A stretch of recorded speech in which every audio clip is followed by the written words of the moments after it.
Yeah, I remember so that night, it was that Saturday. Yeah, I was with all of my friends because it happened to be another one of my friends' birthdays, and so we were out in Nashville. I forgot what restaurant, but we were out at dinner in Nashville, and we had known that the song would either go number one that night or not. And every 5 minutes, I was calling Jimmy Rector, and I was like, "Hey man, how's it going? How's it looking?" He goes, "Well, kid," and you know how he talks. He's like, "Well, kid, it's looking good, but can't ring the bell yet." And so like every 5 minutes, I was checking in, and then I finally got the call from him at like 11 or 11:30. He called me and he goes, "Well, kid, I think we got it." I was like, I spent it just hanging out with my friends and, getting to share that moment with them. And like, I immediately got off the phone and we were sitting around the table and I told them, we all,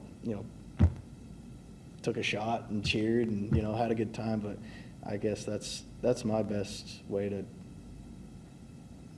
celebrate success, is just hanging out with the people that I enjoy being around and the people that I love. And we drank a little bit though. It was definitely a celebration.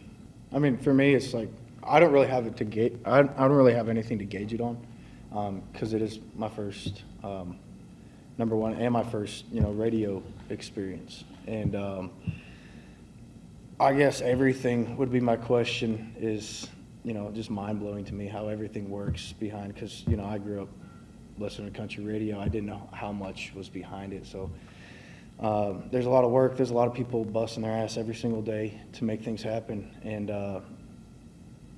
it's just, everything has just been wild to me. I'm having the time of my life just, learning and seeing everything happen. But, yeah.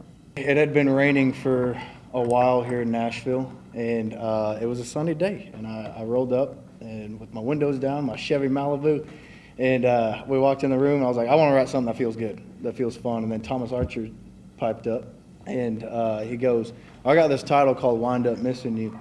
And I was like, I don't know what that means, but it sounds sick. And then Chris kind of had this what you hear in the acoustics, he had that part down. And I kind of started freestyling that chorus, you live always on a sunset. And then he piped up, and he was like, what does that mean? I was like, I don't know, but it sounds cool. So we wrote it down. But we just wanted something that embodied the young love feel and like kind of the nostalgia feel. And something that just felt good.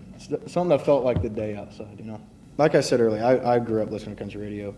And pretty much all I knew about country radio is, there's songs on the radio that I could just turn on, And now seeing everything that's behind it and that goes into it, I respect it so much, And there's people all across the U.S. just working on songs, and it's the coolest thing in the world because I know how hard I work on, like the creative side, and seeing them work equally as hard, if not sometimes even harder, to get these songs out there and so people can hear them is, it's admirable.